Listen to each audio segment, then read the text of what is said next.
भरी थी। विश्रामपुर में अभी अभी बरसात का मौसम शुरू हुआ था। गीली मिट्टी की खुशबू नाक में भर रही थी। बिहार का एक छोटा सा गांव, यहां जिंदगी आराम से चलती थी। छोटी छोटी खुशियां और पुराने रीति रिवाज आपस में मिले हुए थे, लेकिन शांति के नीचे एक अंधेरा छिपा था। गांव के किनारे पर छाया महल खड़ा था। यह हवेली पुराने जमाने की निशानी थी। कभी यह बहुत बड़ी थी, इसके मालिकों की दौलत और शान का सबूत। अब यह खंडहर में खड़ी थी। दीवारें टूट रही थीं और उन पर बेलें छड़ी हुई थीं। खिड़कियां बंद थीं, जैसे खाली आंखें दुनिया को घूर रही हों। गांव वाले हवेली के किस्से फुसफुसाते थे। वे कहते थे कि इसमें छाया नाम की एक औरत का भूत रहता है। कई साल पहले रहस्यमयी हालात में छाया की मौत हो गई थी। वे कहते थे कि उसकी आत्मा अब भी हवेली में घूमती है, शांति की तलाश में। 20 साल से हवेली खाली थी। कोई उसके पास जाने की हिम्मत नहीं करता था। छाया के भूत की कहानियों ने गांव वालों को डरा दिया था। बच्चों को चेतावनी दी जाती थी कि वे कभी भी पास न जाएं। सबसे बहादुर मर्द भी अंधेरा होने के बाद हवेली जाने वाले रास्ते से बचते थे। छाया महल गांव पर मंडराता सा लगता था। यह उस त्रासदी की याद दिलाता था जो इसके पुराने रहने वालों पर आई थी। हवेली डर की निशानी बन गई थी। यह एक ऐसी जगह थी जहां जिंदा लोग जाने की हिम्मत नहीं करते थे। हवेली एक खामोश पहरेदार की तरह खड़ी थी। यह अपने राज छुपाए हुए थी। छाया के साथ क्या हुआ, इसका सच एक रहस्य बना रहा। यह एक ऐसा रहस्य था जो विश्रामपुर गांव को परेशान करता था। छाया एक खूबसूरत महिला थी।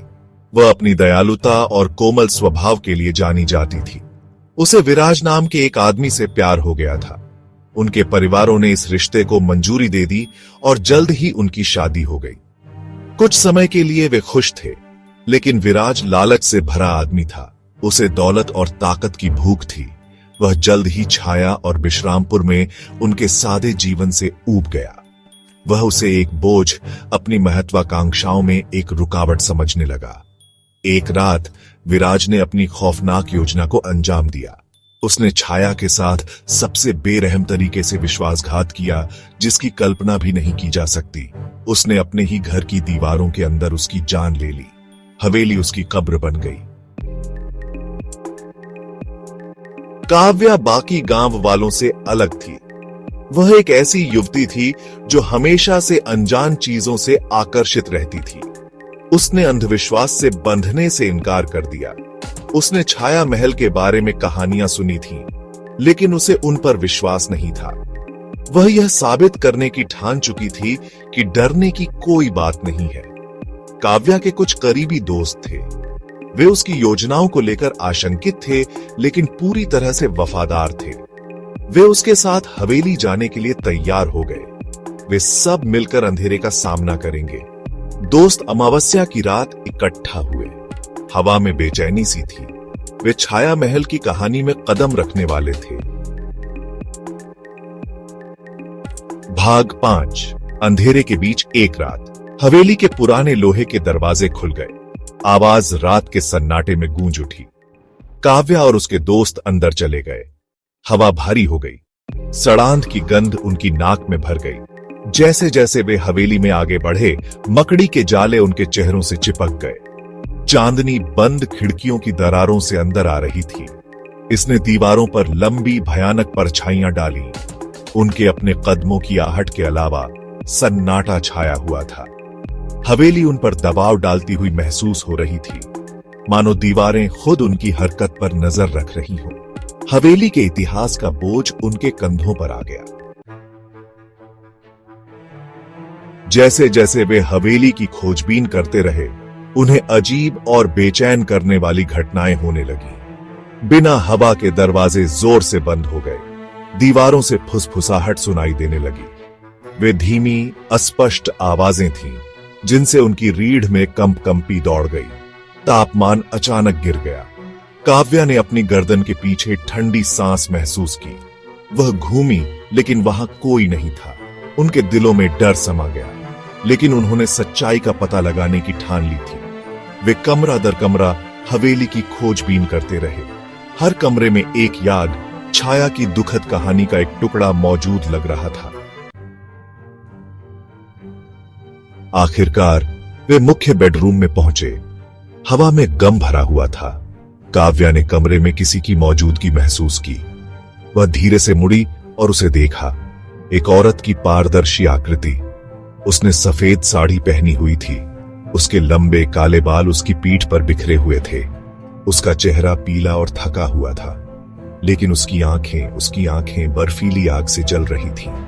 आकृति काव्या की ओर बढ़ी। जब उसने बोला तो उसकी आवाज धीमी, गमगीन फुसफुसाहट थी। उसने विश्वासघात, दर्द और न्याय की प्यास की बात की। काव्या ध्यान से सुनती रही। वह छाया के गम की गहराई को समझ सकती थी। छाया ने विराज के अपराधों का सच बताया। उसकी हत्या उस आदमी ने की थी जिससे वह प्यार करती थी। उसे हवेली में सड़ने के लिए छोड़ दिया गया था। उसकी आत्मा को शांति नहीं मिल रही थी। काव्या और उसके दोस्त गांव लौट आए। वे डरे हुए थे लेकिन दृढ़ निश्चयी थे। उन्होंने छाया की कहानी बताई। गांव वाले पहले तो शक कर रहे थे, लेकिन काव्या और उसके दोस्तों ने उन्हें यकीन दिला दिया। वे उनकी आंखों में सच्चाई देख सकते थे। गांव वालों ने विराज का सामना किया। उसने पहले तो सब कुछ झुठलाया, लेकिन सबूत बहुत ज्यादा थे। आखिरकार उसने कबूल कर लिया। वह टूट गया और अपने अपराधों को स्वीकार कर लिया। गांव वाले डर गए। उन्होंने छाया को गलत समझा था। उन्होंने उसकी याद को कलंकित होने दिया था। वे उसके प्रति न्याय के कर्जदार थे।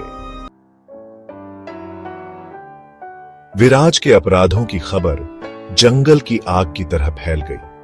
उसे गिरफ्तार कर लिया गया। वह अपनी बाकी जिंदगी अपनी करतूतों की सजा भुगतता रहेगा और आखिरकार छाया को शांति मिल सकती थी। गांव वाले छाया महल में इकट्ठा हुए। उन्होंने माफी मांगी।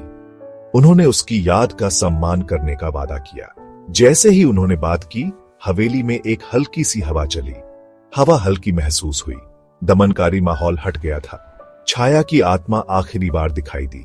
उसने काव्या को देखकर मुस्कुराई। उसकी आंखों में कृतज्ञता का भाव था। फिर वह गायब हो गई। उसकी आत्मा आखिरकार मुक्त हो गई। हवेली अब डर की जगह नहीं रही। यह साहस, सच्चाई और न्याय के महत्व की याद दिलाती थी।